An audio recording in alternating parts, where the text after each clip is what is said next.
സിനിമകൾ മാറ്റി ചിന്തിപ്പിക്കാറുണ്ടല്ലോ. ഇപ്പം ഷാരൂഖ് ഖാൻ്റെ പഴയ സിനിമകളൊക്കെ കണ്ട സമയത്ത് ഞാൻ സ്കൂളിലൊക്കെ പഠിക്കുന്ന സമയത്ത് ഇതായിരിക്കണം ബോയ് ഫ്രണ്ട് വിചാരിച്ചിട്ടുണ്ട്. അപ്പോൾ ചില സിനിമകളൊക്കെ കണ്ടു കഴിയുമ്പം അഴകിയ രാവണൻ കണ്ട സമയത്ത് ഇപ്പോൾ പ്രണയം പിടിച്ചു വാങ്ങിക്കാനൊന്നും പറ്റത്തില്ല, നമ്മൾ എന്നാണ് അങ്ങനെ ചിന്തിപ്പിച്ച സിനിമകളുണ്ട്. അതുപോലെ വടക്കോട്ട് നോക്കി നിന്ന തരുൺമൂർത്തിയെ തെക്കോട്ട് ചിന്തിപ്പിച്ച സിനിമകളുണ്ടോ? ഏതെങ്കിലും കണ്ടിട്ട് ഒരു വലിയ മാറ്റം വരുത്തിയ സിനിമകൾ, ഇൻഫ്ലുവൻസ് ചെയ്ത സിനിമകളുണ്ടായിട്ടുണ്ടോ? എനിക്ക് കാഴ്ച എന്ന് പറഞ്ഞ സിനിമ എൻ്റെ ലൈഫിലുണ്ടാക്കിയ ഇൻഫ്ലുവൻസ് ഭയങ്കര ഭീകരമാണ്. കാരണം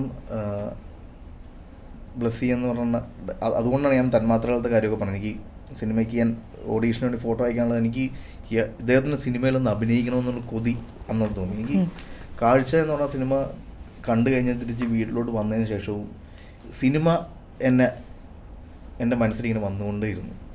അതിൻ്റെ അകത്ത് മറ്റേ മിന്നാമിനിങ്ങൾക്കിടയിൽ ജുഗനൂര എന്നുള്ള സോങ്, ആ വിഷ്വല്, അല്ലെങ്കിൽ ലാസ്റ്റ് മമ്മൂക്ക അവിടെ പോയിരുന്നിട്ടൊരു ഗുജറാത്തി പോലീസുകാരൻ്റെ അടുക്കൽ എന്തെങ്കിലും വിവരം കിട്ടിയില്ലെങ്കിൽ ഈ അഡ്രസ്സിലോട്ടോ ഈ നമ്പറിലോട്ടോ വിളിക്കണം എന്ന് പറഞ്ഞൊരു ഇത് കൊടുക്കുമ്പോൾ അയാൾ ആ ചുരുട്ടിക്കളയുന്നതിനേക്കാൾ പെയിൻ എനിക്ക് വേറെ ഉണ്ടായിട്ടില്ല ആ പ്രായത്തിൽ.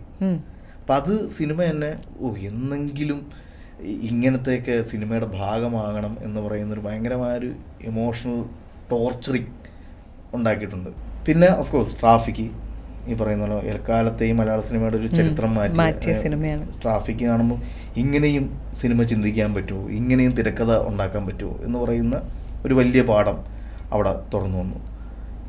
പിന്നെ ഒരു ടേണിംഗ് പോയിന്റ് വേണമെങ്കിൽ സുഡാനി ഫ്രം നൈജീരിയ കണ്ടിട്ട് അതിൻ്റെ അവസാനം എൻ്റെ മനസ്സിന് എൻ്റെ കണ്ണ് നിറഞ്ഞു. പക്ഷേ അതിന് എന്നെ ആരും കുത്തി നോവിച്ചിട്ടോ അല്ലെങ്കിൽ അതിൽ കഥാപാത്രങ്ങൾ കരഞ്ഞിട്ടോ ഒന്നുമല്ല, സന്തോഷം കൊണ്ടാണ് മനസ്സ്. അപ്പം സന്തോഷം കൊണ്ടും മനസ്സ് നിറച്ച് കണ്ണ് നിറയ്ക്കാൻ പറ്റും എന്നുള്ളൊരു ഫീൽ എനിക്ക് ആ സിനിമ ആദ്യമായിട്ട് തന്നു. അപ്പം അങ്ങനെ ഇപ്പോൾ എടുത്തു പറയുകയാണെങ്കിൽ ഈ 3 പടങ്ങൾ വേണമെങ്കിൽ പറയാം. ഇപ്പോൾ താങ്കളുടെ ഒരു പ്രത്യേകത വ്യക്തമായ കാഴ്ചപ്പാടുകൾ, അത് പറയാൻ അതിനുള്ള അറിവ്, അത് പറയാൻ പറ്റുന്ന ഒരാളാണെന്നുള്ളതാണ്. അതുകൊണ്ട് തന്നെ ഞാൻ പറയാം, ഇപ്പം താങ്കളുടെ സിനിമകൾ കാണുമ്പോൾ പവർഫുള്ളായിട്ടുള്ള വിമൻ ക്യാരക്ടേഴ്സ് കാണാൻ പറ്റുന്ന, ഇപ്പം സൗദി വെള്ളയ്ക്കൊക്കെ കണ്ടു കഴിയുമ്പോൾ നമുക്കതറിയാം, അങ്ങനെ പറ്റുന്ന ഒരാളാണ്. അപ്പം എംപവേർഡായ വിമനെ കുറിച്ച് നമ്മൾ സോഷ്യൽ മീഡിയയിലേക്ക് ഒരുപാട് ചർച്ചകൾ നടക്കുന്നുണ്ട്. ഇപ്പോൾ ഏറ്റവും കോമൺ ആയിട്ട് കാണുന്നൊരു കാര്യം, എംപവേർഡായ വിമനെ വളർത്താനായിട്ട് പഠിപ്പിച്ചു, പക്ഷെ പല സ്ഥലങ്ങളിലും ആ വിമനെ എങ്ങനെ ട്രീറ്റ് ചെയ്യുന്ന ആൺകുട്ടികളെ പഠിപ്പിക്കാൻ സാധിച്ചിട്ടില്ല എന്ന് പറയുന്നുണ്ട്. എന്നാൽ വലിയൊരു പക്ഷം ഇപ്പുറത്ത് പറയാറുണ്ട്, പവർഫുള്ളായിട്ടുള്ള സ്ട്രോങ് ആയിട്ടുള്ള സ്ത്രീകളെയാണ് ഞങ്ങൾക്ക് ഇഷ്ടമെന്ന്. എൻ്റെ ഒരുപാട് സുഹൃത്തുക്കൾ അങ്ങനെ പറയുന്ന ആളുകളാണ്. അപ്പോൾ എന്തുകൊണ്ടാണ് ഈ പവർഫുൾ ആയിട്ടുള്ള സ്ട്രോങ് ആയിട്ടുള്ള വിമനോട് പുരുഷന്മാർക്ക് ഒരു ആരാധന, ഒരിഷ്ടം? അതെന്തുകൊണ്ടായിരിക്കും? എൻ്റെ വൈഫ് ഭയങ്കര പവർഫുള്ളായിട്ടുള്ള, സ്വന്തമായിട്ട് ഒരു ഒറ്റയ്ക്ക് കുറേ കാര്യങ്ങൾ ചെയ്യുന്ന ഒരാണ്. ഞാൻ അതിനെ ഭയങ്കരമായിട്ട് സപ്പോർട്ട് ചെയ്യുകയൊക്കെ ചെയ്യുന്ന ആളാണ്. കാരണം എൻ്റെ വൈഫിൻ്റെ അച്ഛൻ വളരെ ചെറുപ്പത്തിൽ മരിച്ചു പോയതാണ്. അവൾക്ക് വളരെ ഓർമ്മ വെക്കുന്ന ആ കാലത്തിൽ തന്നെ മരിച്ചു പോയതാണ്. അപ്പോൾ ആ ഒരു ഫാമിലി വളർന്നു വന്നത്, എൻ്റെ അമ്മയും അങ്ങനെ തന്നെയാണ്. എൻ്റെ അമ്മയുടെയും വളരെ ചെറുപ്പത്തിൽ അച്ഛൻ മരിച്ചു പോയതാണ്. അപ്പം ഇവർ അത് കടന്നു വരുന്നത്, അല്ലെങ്കിൽ എൻ്റെ വൈഫിൻ്റെ കുറച്ചും കൂടി ഡീറ്റെയിൽഡ് പറയുകയാണെങ്കിൽ അവൾ സെൽഫ് ലേൺഡാണ്. ലൈഫിലുണ്ടാകുന്ന ഓരോ സ്ട്രഗിൾസിൽ നിന്നും അമ്മയും 2 പെൺമക്കളും ഒക്കെ ഒറ്റയ്ക്ക് നേടി വന്ന ആളുകളാണ്. അപ്പം അത് ഞാൻ അവളെ പ്രണയിക്കുന്ന സമയത്ത് അല്ലെങ്കിൽ കല്യാണം കഴിക്കുന്ന സമയത്ത് എന്നെ ഏറ്റവും അട്രാക്റ്റ് ചെയ്തത് അവളുടെ ഭംഗിയോ അല്ലെങ്കിൽ അവളുടെ വിദ്യാഭ്യാസമോ അല്ലെങ്കിൽ അതിനേക്കാളൊക്കെ ഉപരിയായിട്ട് അവളൊരു സ്വന്തമായിട്ട് സെൽഫ് ഏൺ ചെയ്ത് വന്നൊരു പെൺകുട്ടി എന്ന് പറയുന്നൊരു റെസ്പെക്റ്റ് എനിക്ക് അവളോടുണ്ടായിരുന്നു. അപ്പോൾ ഇപ്പോഴും ഞാൻ ഇപ്പോൾ ഈ 2 കുഞ്ഞുങ്ങളുണ്ട്, കുഞ്ഞുങ്ങളുടെ കാര്യങ്ങളൊക്കെ പറയുമ്പോൾ ഞാൻ പലപ്പോഴും അവളുടെ പറയും, ഞാൻ നിന്നെ പ്രണയിച്ച് കല്യാണം കഴിച്ചത് നീ ഒറ്റയ്ക്ക് കാര്യങ്ങൾ ചെയ്യുന്ന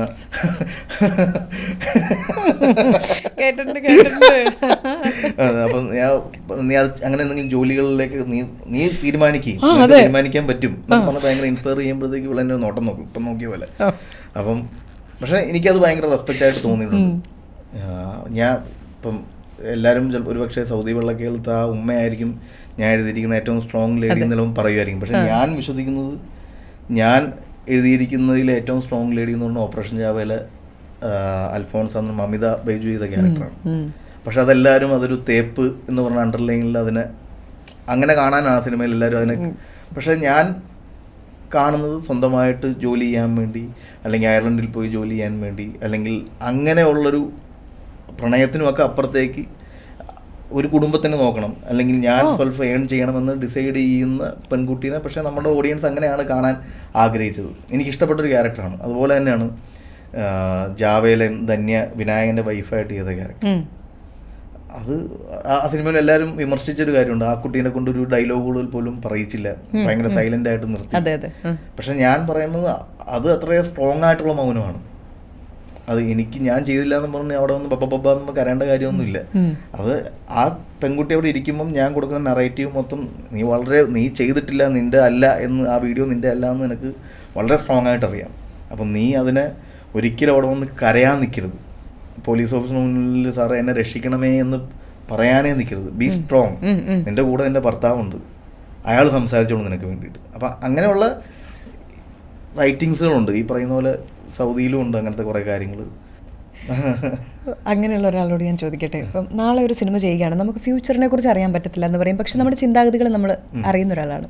ഇപ്പം മാർക്കറ്റിംഗ് പേർപ്പസിന് വേണ്ടി അല്ലെങ്കിൽ ഒരു ഭംഗിക്ക് വേണ്ടി ആ ഒരാളും കൂടി അതിലുണ്ടെന്ന് കാണിക്കാൻ വേണ്ടിയിട്ട് ഒരു കഥാപാത്രം ഉണ്ടാക്കുമോ? അങ്ങനെ ഒരു സ്ത്രീ കഥാപാത്രം ഇൻഫ്ലുവൻസറിന് യൂസ് ചെയ്യുന്നുള്ളതാണോ? എനിവൺ.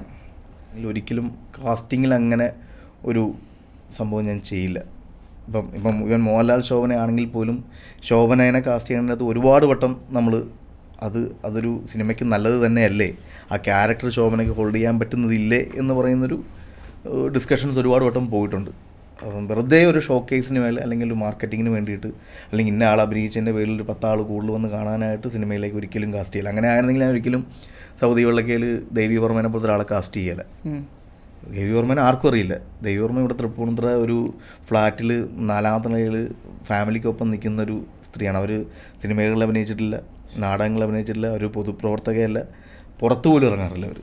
ഞാൻ ഏതൊരു ഫോട്ടോയിൽ നിന്ന് കണ്ടിട്ടാണ് എനിക്ക് ഈ രൂപം വേണമെന്നും പറഞ്ഞു പോയി അവരെ പോയി കാസ്റ്റ് ചെയ്യുന്നു. അപ്പം അങ്ങനെ ഇതുവരെയും സിനിമയിൽ നമ്മുടെ ഒരു സൗഹൃദങ്ങളിൽ നിന്ന് പോലും അങ്ങനെ ഒരു ഹെൽപ്പിംഗ് മെൻറ്റാലിറ്റി ഞാൻ അവരോട് ആരും ചെയ്തിട്ടില്ല. ചെയ്താൽ ആ സിനിമ തിരിച്ചടിക്കും. ഇനി സിനിമകളിപ്പോൾ നമ്മളെ സ്വാധീനിക്കുന്ന സിനിമകൾ ഉണ്ട്.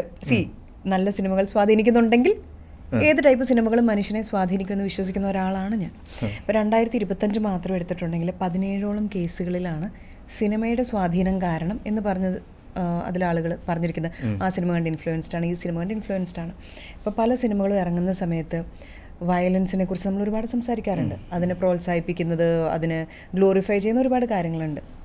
വയലൻസ് സിനിമയിൽ വേണ്ട എന്ന് പറയാൻ നമുക്ക് സാധിക്കില്ല. കാരണം റിയൽ ലൈഫ് ഇൻസിഡൻസും എല്ലാമായിട്ട് ബന്ധപ്പെട്ടും ഉള്ള കാര്യമാണ്. വയലൻസ് എല്ലാവർക്കും ഉണ്ട്. പക്ഷേ അത് ഗ്ലോറിഫൈഡ് ആക്കാതിരിക്കാൻ ഒരു സെൻസർഷിപ്പ് എന്നതിലുപരി ഇതിനെ നമുക്ക് എങ്ങനെ സ്വീകരിക്കണമെന്ന രീതിയിൽ, അതായത് പ്രേക്ഷകരിലേക്ക് ഇത് എത്തിക്കാനുള്ളൊരു വഴി എപ്പോഴെങ്കിലും തരുൺ മൂർത്തി ചിന്തിച്ചിട്ടുണ്ടോ? അതായത് ഇതിനെ ഗ്ലോറിഫൈ ചെയ്യാതെ തന്നെ ഇതിനെ മാനേജ് ചെയ്യാൻ പറ്റുന്നൊരവസ്ഥ, അങ്ങനെ എന്തെങ്കിലും? സെൻസർ ചെയ്യാൻ പോകുമ്പോൾ തന്നെ ഇതൊക്കെ ചോദിക്കണം, അറിയണമല്ലോ. അല്ല, എനിക്ക് ഉണ്ടായൊരു അനുഭവം ഞാൻ പറയും. ഇപ്പം ഓപ്പറേഷൻ ജാവ സെൻസർ ചെയ്യാൻ വേണ്ടി പോകുമ്പോൾ നമ്മൾ എൻ്റെ ആദ്യത്തെ അനുഭവമാണ് എങ്ങനെയാണ് സെൻസർഷിപ്പ് നടക്കാൻ പോകുന്നത്. അപ്പോൾ അതിൻ്റെ അത് ചെറിയ ചെറിയ തെറി വാക്കുകളും ചെറിയ ചെറിയ ക്രൈമുകളെ പറ്റിയൊക്കെ നമ്മൾ മെൻഷനിങ് ഉണ്ട്. അപ്പോൾ ഇതൊക്കെ കട്ടുകൾ വരുമെന്ന് പലരും പറഞ്ഞ് പേടിപ്പിക്കുന്നുണ്ട്. അപ്പോൾ ഞാനത് സെൻസറിന് കയറുന്ന ആദ്യം ഇവർ എൻ്റെ അടുക്കൽ ചോദിച്ചു, ഇത് കോടതിയിലിരിക്കുന്നൊരു കേസല്ലേ, ഈ പ്രേമം സെൻസർ കോപ്പിയിലേക്ക്, അതെങ്ങനെ നിങ്ങൾക്ക് സെൻസർ ബോർഡിൽ നിന്നാണ് ഇത് ലീക്കായതെന്ന് എങ്ങനെ അണ്ടർലൈ ചെയ്ത് ഈ സിനിമയിൽ പറയാൻ പറ്റും? ഇത് കോടതി ഇരിക്കുമല്ലേ. അപ്പോൾ ഞാൻ പറഞ്ഞത് അറസ്റ്റ് ചെയ്യുന്നവരെ മാം കാണിച്ചിട്ടുള്ളൂ, പിന്നെ അത് കോടതിയിൽ പോകുന്നതോ അതിനെ പറ്റിയുള്ള ചർച്ചകളോ ഒന്നും സൈബർ സെൽ പോലീസ് ഓഫീസർക്ക് ഇത് അറസ്റ്റ് ചെയ്യുന്നവരെ നമുക്ക് അവരുടെ കഥ പറയാൻ പറ്റും. അതിനുശേഷം എന്താണെന്നുള്ളത് നമുക്കറിയില്ല. നമ്മളും ആ സിനിമ അങ്ങനെയാണ്, ഇതിൻ്റെ അവസാനത്തെ കണ്ണീനെ നമ്മൾ അറസ്റ്റ് ചെയ്തു എന്നേ പറഞ്ഞിട്ടുള്ളൂ. ഓക്കെ, അതവർ അണ്ടർസ്റ്റുഡ് ചെയ്തു, അതൊരു ഓക്കെ എന്ന് പറഞ്ഞു. പിന്നെ അതിൻ്റെ അത് ചെറിയ ചെറിയ തെറി വാക്കുകളൊക്കെ യൂസ് ചെയ്യുന്നത് അത് മ്യൂട്ട് ചെയ്തുകൂടെ എന്ന് വേറൊരു മെമ്പർ ചോദിച്ചു. അപ്പം അത് മ്യൂട്ട് ചെയ്യാം എന്നുള്ള രീതിയിൽ വന്നു. അപ്പം വേറൊരു മെമ്പർ വന്നു, അതിൻ്റെ അത് മാത്യൂസിനെ വീട്ടിൽ നിന്ന് പിടിക്കുന്ന സമയത്ത് അവൻ്റെ ലാപ്പിൻ്റെ പാസ്വേഡ് ഒരു ഉഗ്രൻ ഇംഗ്ലീഷ് തെറിയാണ്. അപ്പോൾ അത് മാറ്റണം എന്നൊരാൾ എന്ന് പറഞ്ഞാൽ അതൊരിക്കലും ഒരു സഭ്യമായ ഭാഷയല്ല. അപ്പോൾ ഉടനെ അവിടെ വന്ന സെൻസർ ബോർഡിൻ്റെ മെയിൻ ആയിട്ടുള്ള ആൾ പറഞ്ഞു അത് വെക്കണം എന്ന് പറഞ്ഞു. കാരണം അത് ബാഡ് പേരൻറ്റിങ്ങിൻ്റെ ഏറ്റവും മികച്ച ഉദാഹരണമാണ്. ഒരു അമ്മ അച്ഛൻ അങ്ങനെ ഒരു ന്യൂക്ലിയർ ഫാമിലിയിൽ നിന്നൊരു പയ്യൻ്റെ ലാപ്ടോപ്പിൻ്റെ പാസ്വേഡ് എന്ന് പറയുന്നത് ഇങ്ങനൊരു വാക്കാണെങ്കിൽ അതൊരു വളരെ ബാഡ് പാരൻറ്റിങ് ആണെന്ന് കാണുന്ന അച്ഛനും അമ്മയും ചിന്തിക്കണം. അതുകൊണ്ട് ആ വാക്ക് അവിടെ നിൽക്കുന്നത് വളരെ ഇമ്പോർട്ടൻ്റ് ആയിട്ടുള്ള കാര്യമാണെന്ന്. അപ്പോൾ അതെനിക്ക് ഇങ്ങനെയും അവരവിടെ ചിന്തിക്കുക, അതെനിക്ക് ഭയങ്കര പോസിറ്റീവായിട്ട്. ഞാനങ്ങനെ ബാഡ് പാരൻറ്റിങ് ഒന്നും ചിന്തിച്ചിട്ടല്ല അത് ചെയ്തത്. പക്ഷേ അത് കാണാൻ വരുന്ന അച്ഛനും അമ്മയും നാളെ പോയി അവൻ്റെ ബാക്കിയുള്ളവരുടെ കുട്ടികളുടെ പാസ്വേഡ് എന്താണ് എന്നൊക്കെ ചിന്തിച്ചു തുടങ്ങണം. ഇപ്പം അവിടെ അങ്ങനെ ഒരു വാക്ക് കാണിച്ചാലേ ആ ചിന്ത അവിടെ തുടങ്ങുള്ളൂ എന്ന് പറഞ്ഞത് എനിക്ക് ഭയങ്കര ഐ ഓപ്പണിംഗ് ആയിട്ട് തോന്നി. അതൊരു സെൻസർ ബോർഡിൻ്റെ വളരെ ബോൾഡായിട്ടുള്ളൊരു തീരുമാനമാണെന്ന് തോന്നി. അപ്പം അങ്ങനെയുള്ള ഡിസ്റ്റൻസ് സെൻസർ ബോർഡിൽ നിന്ന് എനിക്ക് അങ്ങനത്തെ അനുഭവങ്ങളെ ഉണ്ടായിട്ടുള്ളൂ.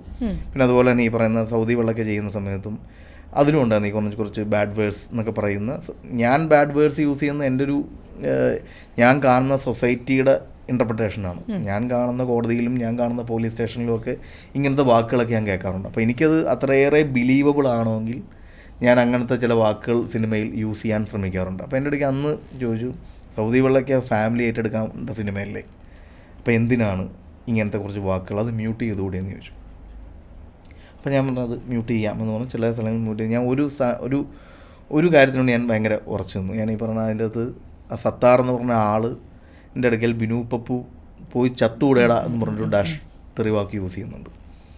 അപ്പം ഞാൻ അതും മ്യൂട്ട് ചെയ്യാൻ പറഞ്ഞു. അപ്പം ഞാൻ പറഞ്ഞു ആ വാക്കാണ് അയാളെ ആ സിനിമയിൽ നിന്ന് പിന്നീട് ഇല്ലാണ്ടാക്കി കളയുന്നത്. അപ്പോൾ എനിക്ക് ആ വാക്ക് ഇല്ല എന്നുണ്ടെങ്കിൽ ആ സിനിമയില്ല. അപ്പോൾ സത്താർ എന്ന് പറഞ്ഞ ആൾ ആ സിനിമയിൽ നിന്ന് ആത്മഹത്യ ചെയ്തതായിക്കോട്ടെ, അയാൾ നാട് വിട്ടു പോയതായിക്കോട്ടെ, അയാളെ തിരോധാനമായിക്കോട്ടെ, പക്ഷേ ആ വാക്കാണ് അയാൾ ഹോണ്ട് ചെയ്തത്. അയാൾ അത്രയേറെ സ്നേഹിച്ചൊരു ഉമ്മയിൽ നിന്ന് അയാൾക്ക് ഒറ്റപ്പെടേണ്ടി വന്നു. അയാളുടെ ഭാര്യ അയാളെ ഒറ്റപ്പെടുത്തി. പിന്നെ അയാൾ ഏറ്റവും സ്നേഹിക്കുന്ന കൂട്ടുകാരൻ പോയി ചത്തൂടേടാ ഡാഷ് എന്നൊരു വാക്ക് യൂസ് ചെയ്തതോടുകൂടി അയാളുടെ പിടിവള്ളി വിട്ടുപോയി. അപ്പോൾ ആ വാക്ക്, ആ വേർഡ് ആ സിനിമയിൽ അത്ര ഇമ്പോർട്ടൻ്റ് ആണെന്ന് പറഞ്ഞപ്പോൾ അവരത് അന്ന് സമ്മതിച്ചു.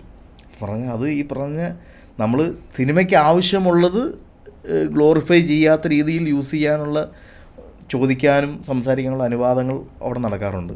ബാക്കി എൻ്റെ 2 സിനിമകളുടെ അനുഭവം ഇതാണ്. അതന്നെയല്ലേ ചോദിച്ചത്? അതെ, അതാണ് ഞാൻ ചോദിച്ചത്. പക്ഷെ എനിക്ക് സബ് ചോദ്യങ്ങളുണ്ടല്ലോ. അപ്പോൾ സിനിമയിൽ നമ്മൾ എന്തൊക്കെ ചെയ്തിട്ടുണ്ടെങ്കിലും ഇപ്പോൾ ചില ക്യാരക്ടേഴ്സ് ഉണ്ട്. ഇപ്പോൾ സ്പിരിറ്റ് എന്ന് പറയുന്ന സിനിമ, അപ്പോൾ അതിൽ ലാലേട്ടൻ്റെ ഒരു ക്യാരക്ടർ ഭയങ്കര പവർഫുൾ ആയിട്ടുള്ള ഒരു ക്യാരക്ടറാണ്. അതിൻ്റെ പല സ്റ്റേജസിലൂടെ നമ്മൾ കടന്നു പോകുന്നുണ്ട്. രഘുനാഥൻ്റെ കയ്യിലിരിക്കുന്ന ആ ഒരു ഗ്ലാസ്സിന് പോലും ഒരു പവറാണ്. ഈ ഒരു സിനിമ കണ്ട് അതിലെല്ലാം കാണിക്കുന്നുണ്ട്, മരണവും എല്ലാം ഉള്ള സിനിമ. ഇത് മൊത്തത്തിൽ വെള്ളടി നിർത്തിയ ആൾക്കാരെ എനിക്കറിയാം. എന്നാൽ അത് കണ്ടിട്ടോ ഈ സാധനം പിടിക്കണത് ഒരു പവറാണല്ലേ എന്ന് പറഞ്ഞ് ഇത് പിടിച്ചു നിന്ന് ഇത് രംഗത്ത് പിടിക്കണ പോലെ ഇല്ലേന്ന് ചോദിച്ച ഒരു സുഹൃത്തിനെയും ഞാൻ കണ്ടിട്ടുണ്ട്. സോ നമ്മൾ എങ്ങനെ പറഞ്ഞിട്ടുണ്ടെങ്കിലും ഈ ക്യാരക്ടർ ഭയങ്കര ഇമ്പോർട്ടൻ്റ് ആണ്. ഇപ്പോൾ ദേവാസുരത്തിൽ അവിടെ ആ കരിക്കൻ്റെ ഉള്ളിൽ ഈ സാധനം ഇന്നും ലാലേട്ടൻ്റെ ആ ഒരു ക്യാരക്ടറിൻ്റെ ഒരു പവർ അതവിടെ വരുന്നുണ്ട്. അപ്പോൾ ഇത്തരം ക്യാരക്ടേഴ്സ് വന്ന് കഴിയുമ്പോൾ എപ്പോഴും നമ്മൾ പലപ്പോഴും പറയാൻ ഉദ്ദേശിക്കുന്നതല്ല ആളുകൾ എടുക്കുന്നത്. നമ്മൾ ഈ പറഞ്ഞ പോലെ ഇപ്പം നിങ്ങൾ ചിന്തിച്ചിട്ടില്ല സെൻസർ ബോർഡിലെ ആളവിടെ ഇരിക്കട്ടെ ബാഡ് പേരൻറ്റിങ്ങിൻ്റെ എന്ന് പറഞ്ഞ പോലെ നിങ്ങൾ ആ ആംഗിളിൽ നിന്ന് ചിന്തിച്ചിട്ടില്ല. പക്ഷെ ഇത് സമൂഹത്തിലേക്ക് വരുമ്പോൾ വേറെ രീതിയിലാണത് എടുക്കുന്നത്. അതെന്തുകൊണ്ടാണത് ചിന്തിച്ചിട്ടുണ്ടോ? അതിന് കൃത്യമായ ഉത്തരം എന്ന് പറയുന്നത് നമ്മൾ വളർന്നു വന്ന സാഹചര്യം ഭയങ്കര ഇമ്പോർട്ടൻ്റ് ആണ്. ഞാൻ പഠിക്കുന്ന സ്കൂള്, എന്നെ പഠിപ്പിച്ച ടീച്ചേഴ്സ്, എൻ്റെ സൗഹൃദങ്ങൾ, എൻ്റെ കൂട്ടുകെട്ടുകൾ, നാട്ടിലുള്ള കൂട്ടുകാർ, ഇതിൽ നിന്നൊക്കെയാണല്ലോ ഒരാളുണ്ടായി വരുന്നത്. അല്ലാണ്ട് അയാൾ ജനിച്ചു എന്ന് പറഞ്ഞ അയാൾ നേരെ സിനിമകൾ കണ്ട് തുടങ്ങുന്നല്ലോ. അയാൾ ഉണ്ടായി വരുന്ന, അയാൾ മോൾഡ് ചെയ്യുന്നത് അയാളുടെ ചുറ്റുമുള്ള ഒരു സൊസൈറ്റി, സോഷ്യൽ മോറൽ വാല്യൂസൊക്കെയാണ്. അപ്പം ഞാൻ വിശ്വസിക്കുന്നത് എൻ്റെ അച്ഛനും അമ്മയും ഞാൻ വളരെ ജനിച്ച സമയം മുതൽ എനിക്ക് എന്താ പറയുക, നമ്മൾ കലയുമായിട്ട് ഭയങ്കരമായിട്ട് അവർ അങ്ങനെ തന്നെ അവൻ വളരണം എന്ന് പറയുന്ന രീതിയിൽ എന്നെ ഡീവിയേറ്റ് ചെയ്ത് വിട്ടിട്ടുണ്ട്. ഞാൻ ഈ പറയുന്ന പോലെ കഥകളി വളരെ ചെറുപ്പത്തിൽ അഭ്യസിക്കാൻ തുടങ്ങിയ ആളാണ്. ഞാൻ 10-15 വർഷത്തോളം കഥകളി അഭ്യസിച്ച ആളാണ്. അപ്പം പിന്നെ സ്കൂൾ യൂത്ത് ഫെസ്റ്റിവലിൻ്റെ കൾച്ചറിലേക്ക് ആദ്യം ഇട്ട് തരുന്നത് അച്ഛൻ ആണ്. അപ്പം ഇതൊന്നും ഇല്ലാണ്ടും ഉള്ള കുട്ടികളുണ്ട് ഞാൻ പഠിക്കുന്നത്. പക്ഷേ എനിക്ക് അങ്ങനെ വന്നപ്പോൾ എന്നിലേക്ക് കൂടുതൽ ആളുകളുടെ ഇഷ്ടങ്ങൾ വന്നു, ടീച്ചേഴ്സിനുള്ള ഇഷ്ടങ്ങൾ കൂടി, എൻ്റെ സൗഹൃദങ്ങൾ ഒക്കെ. അപ്പം എനിക്ക് വളരെ പ്രൗഡായിട്ട് പറയാൻ, ഞാൻ വളരെ സ്ട്രോങ് ആയിട്ടുള്ള ശരിയും തെറ്റും തിരിച്ചറിഞ്ഞ് വളർന്നൊരുത്തനാണെന്ന് പറയാം. എന്ന് വെച്ച് കഴിഞ്ഞാൽ ഞാൻ നന്മപരമായിട്ട് വളർന്നു എന്നുള്ളതൊന്നുമല്ല. നമ്മുടെ കൗമാരത്തിൻ്റെ എല്ലാ കുരുത്തക്കേടുകളും നമ്മുടെ ഇടയിൽ ഉണ്ടായിട്ടുണ്ട്. എന്നാൽ എവിടെ നിർത്തണം അത് അത്രയും മതി, അല്ല ഞാൻ വലിക്കുകയല്ല, ഇല്ല എനിക്ക് വേണ്ടളിയ എന്ന് പറയാവുന്ന, എവിടെ നോ പറയണം എന്നുള്ളതൊക്കെ വളരെ കൃത്യമായിട്ട് അതെൻ്റെ പേരൻറ്റിങ്ങിന് എന്നെ വളർത്തിയതിൻ്റെ ഗുണമാണെന്ന് വിചാരിക്കും. അല്ലെങ്കിൽ ഞാൻ പഠിച്ച സ്കൂളിൻ്റെ എന്നോട് ടീച്ചേഴ്സ് കാണിച്ചിരുന്ന സ്നേഹത്തിൻ്റെ ഒക്കെ ഒരു ഇതാണെന്ന് വിശ്വസിക്കുന്ന ആളാണ്. അപ്പം അങ്ങനെ വളർന്ന ഒരാൾക്ക് ഒരു സിനിമ കാണുമ്പോൾ അതിൽ നിന്ന് എന്ത് ഉൾക്കൊള്ളണ്ട എന്ന്, അത് സിനിമയ്ക്ക് മാത്രം അതിനെ കുറ്റം പറയാൻ പറ്റില്ല, സിനിമയാണ് അതിന് കാരണം എന്ന് പറയാൻ പറ്റില്ല. ഓഫ് കോഴ്സ് ഞാൻ സിനിമ ഇൻഫ്ലുവൻസ് ആകാറുണ്ട്. ഇപ്പം സേതുരാമയ്യർ CBI എന്നുള്ള സിനിമ നമ്മൾ സ്കൂളിൽ കുങ്കുമക്കുറി തൊട്ട് നമ്മൾ സ്കൂളിൽ കൂടി നടന്നു പോയിട്ടുണ്ട്. അല്ലെങ്കിൽ ഈ പറയുന്ന പോലെ ദിലീപേടൻ്റെ സിനിമകൾ ഒരു സമയത്ത് ഇറങ്ങുന്ന നമ്മൾ ദിലീപേടൻ്റെ മാനറിസംസ് കാണിച്ച് ക്ലാസ്സിൽ ഹ്യൂമറുകൾ ഉണ്ടാക്കിയിട്ടുണ്ട്. ഇത് നമ്മൾ ഇൻഫ്ലുവൻസ് ചെയ്യാറുണ്ട് എന്ന് പറഞ്ഞുകൊണ്ട് ഇപ്പോൾ സേതുരാമയ്യർ CBI എനിക്ക് ഓർമ്മയുണ്ട്. സേതുരാമയ്യർ CBI കണ്ടിട്ട് ഞാൻ ആ സമയത്ത് 10ാം ക്ലാസ്സിലോടെ ഞാൻ ആ സമയത്ത് കുങ്കുമക്കുറിയും തൊട്ട് സ്കൂളിൽ പോയിട്ടുണ്ട്. അത് എന്നെ ആ ക്യാരക്ടർ ഇൻഫ്ലുവൻസ് ചെയ്തുകൊണ്ടാണ്. അല്ലെങ്കിൽ പോട്ടെ, ഇപ്പം ലാലേട്ടൻ ബൈക്ക് ഓടിക്കുന്ന പോലെ നമ്മൾ അറിഞ്ഞോ അറിയാതെ നമ്മുടെ തോള് ചരിഞ്ഞ് പോവാറുണ്ട്. അതാണ് എന്നെ ഇൻഫ്ലുവൻസ് ചെയ്യാറ്. ഇപ്പം ഞാൻ സേതുരാമയ്യർ CBI കണ്ടിട്ട് മറ്റേ ജഗദീഷ് ഏട്ടൻ ചെയ്ത തലക്കടിച്ച് കൊന്നിട്ടല്ലോ, അതല്ല എന്നെ ഇൻഫ്ലുവൻസ് ചെയ്തത്. ഇതാണ് ഇൻഫ്ലുവൻസ് ചെയ്യേണ്ടതെന്ന് എന്നെ എൻ്റെ സ്കൂളും എൻ്റെ അച്ഛനും അമ്മയും അല്ലെങ്കിൽ എൻ്റെ കൂടെയുള്ള സൗഹൃദങ്ങളും എൻ്റെ കൂട്ടുകാരും ഒക്കെ പഠിപ്പിച്ചിട്ടുണ്ട്. ഞാൻ പറഞ്ഞാൽ എന്ന് പറഞ്ഞ് ഈ കൗമാരത്തിലുണ്ടാകാവുന്ന എല്ലാ കുരുത്തക്കേടുകളും എല്ലാ വൃത്തികേടുകളും ഒക്കെ ഞങ്ങളുടെ ഇടയിലും ടോക്കുകളിലും ഒക്കെ വന്നിട്ടുണ്ടെങ്കിൽ പോലും അതിനുമൊക്കെ നമുക്കറിയാം അത് ഇതാടാ, എൻ്റെ വീട്ടിലുണ്ട് അമ്മ, എൻ്റെ വീട്ടിലുണ്ട് പെങ്ങളല്ല, എനിക്കുണ്ട് കസിൻസ് എന്നൊക്കെ പറയുന്ന ഫുൾ സ്റ്റോപ്പുകളും അറിയാം. എന്നാൽ അത് എൻജോയ് ചെയ്യേണ്ട രീതിയിലും നിർത്തിയിട്ടുണ്ട്. എല്ലാം മനസ്സിലായി കാണുമല്ലോ. മനസ്സിലായി. തുടരുവിനെ കുറിച്ച് നമ്മളിനി അഭ്യൂഹങ്ങളിലേക്കൊന്നും കടക്കുന്നില്ല. സിനിമ വരികയാണ്, അത് കാണാൻ തയ്യാറായിട്ടിരിക്കും. സിനിമയുടെ വർക്കും കാര്യങ്ങളൊക്കെ ഫിനിഷ്ഡ് ആണ് എല്ലാ രീതിയിലും. അതല്ല, ഇനിയിപ്പം നമ്മൾ ആ നേരത്തെ പറഞ്ഞ ആളായി മാറാനുള്ള ഭാഗ്യം കൂടി ഉണ്ടാവട്ടെ. കാരണം നിങ്ങളുടെ ജോലി നിങ്ങൾ നന്നായി ചെയ്തു കഴിഞ്ഞു. ഇനി ആ പറഞ്ഞ പോലെ ലാലേട്ടനെ ഡയറക്റ്റ് ചെയ്ത് ബാക്കി നമ്മൾ മനസ്സിൽ മാത്രം പറഞ്ഞുകൊണ്ട് നിർത്തുകയാണ്. ഇപ്പോൾ തരുൺ മൂർത്തി, ഓൾ ദി വെരി ബെസ്റ്റ്. ഇതുവരെ ചെയ്തതിന് അഭിനന്ദനങ്ങൾ. ഇനിയും ഒരുപാട് നന്മകൾ വരട്ടെ എന്ന് ആശംസിച്ചുകൊണ്ട് താങ്ക് യു.